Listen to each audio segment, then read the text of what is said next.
My name is Richard Barker. I live in Easton, but I was born here in Holton and went to school here. Graduated from Ricker College, and I have a general store in Easton years ago that I ran for 31 years, and now I'm retired. And these are some of the toys here that I used to play with when I was a kid here in Holton. And perhaps she would like to show, I'd like to show you how these toys are used and what I used years ago. You've probably heard the expression stick in the mud. Well, this is one of the sticks that they used to play the game stick in the mud.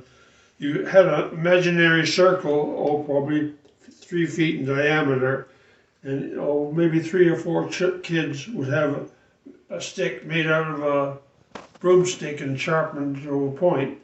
And each kid would take the stick and throw it and stick it in the lawn. Usually it was in the springtime when the ground was soft. And the object of the game was, as the other opponent had a stick in there, you would throw yours and try to knock it out of the ground, and yours would be sticking in the ground. Then you'd pick up your opponent's stick and you'd whack it way off, and he had to run and pick it up and come back to the circle. And while he was gone, you kept going 1, 2, 3, sticking your stick in the mud until he came back, and then you counted that, say, maybe five times, and then you keep on going around the circle, and whoever got to 21 first won the game. That's how they played stick in the mud. Of course, probably you all know about slingshots.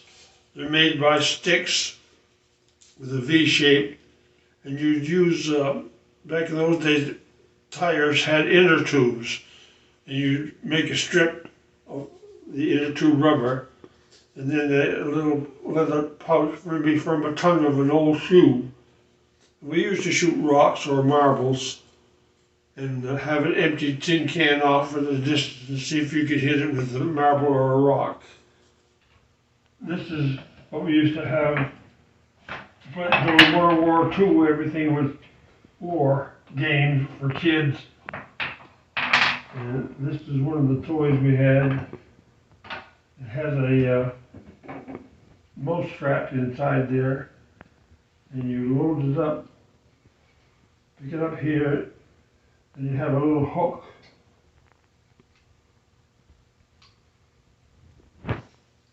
that sets a trap, and you reassemble the boat with this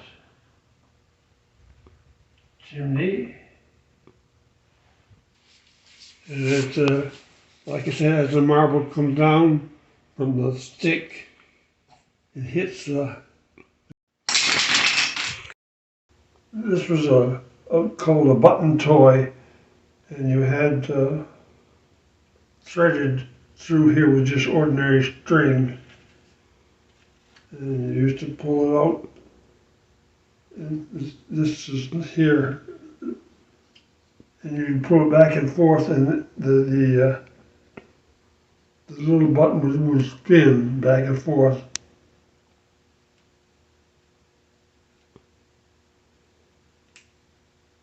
It doesn't work too well here because the string isn't quite right.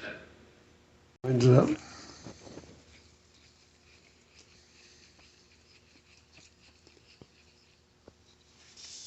And the more you wind it, the faster it goes.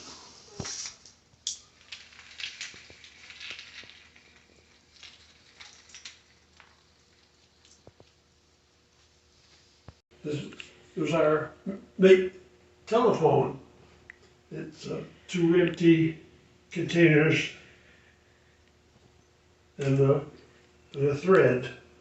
And one person would hold this way off, and you go maybe 20 or 30 feet away, and you'd speak into the can, and the other person would hold it up to their ear, and you could actually hear this other person talking, and the sound would go through the thread, which was held taut.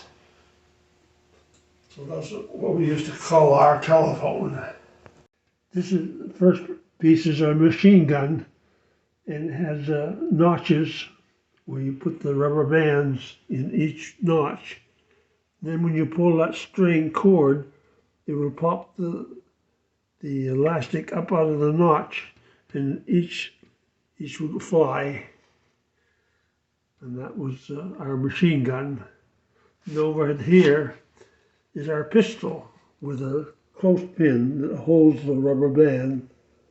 And then when you open the clothespin, that lets the rubber band fly. Over here is a metal pipe, small piece section. You take that and you pound it into the ground, maybe an inch or so. Then on top you take the ball and you put a firecracker down into the metal cylinder with a fuse sticking out over the edge, and then you replace the ball on top. You light the fuse, bang, it would blow the ball way up, maybe 30 or 40 feet up into the air. Then you try to catch it on its way down. A piece of a shingle shaped like a boat, and then you have a little paddle, and you have a rubber band, and you'd wind up that little paddle round and round and round and round and round and round. Then you put it in a mud puddle, and the little paddle would go like this, and that would move your boat along the mud puddle. It was an arrow, made like an arrow, and we put a nail for a weight with the head going back this way, not pointed. And then we had a long stick with a string, and there's a notch in there. And you hook the string into the notch in the arrow, and with your long stick, you'd fling it like this, and that would go up in the air, and of course would come down. Similar to like throwing potatoes, little potatoes, when you used to pick potatoes, and you have a stick, it shows a potato, or you threw an arrow. My brother made these. My brother Elwood, he was about 4 years older than I am, and he made them, and they're made out of a round stick into a propeller blade, a small one. You pick it up with the round stick, and you'd rub it between your hands like this, and then you'd give it a quick zip, and it would fly up in the air, maybe 3 or 4 feet. And then you'd come down, and of course you just keep doing that, and you can make it go this way, or make it go up in the air, or wherever you want to make it. A small hole in it, and it's called 3 for 1. That means if you drop your marble and it goes through the hole, whoever owns the box owes you 3 marbles, plus your own marble back. And so what you would do, you'd place it on the ground, and the person with the marble has to have it no lower than his waist or her waist. You try to drop the marble in that hole, which I did. Oh my word! Oh, I won 3 marbles and my marble back. But if it didn't go in the box, where is the marble?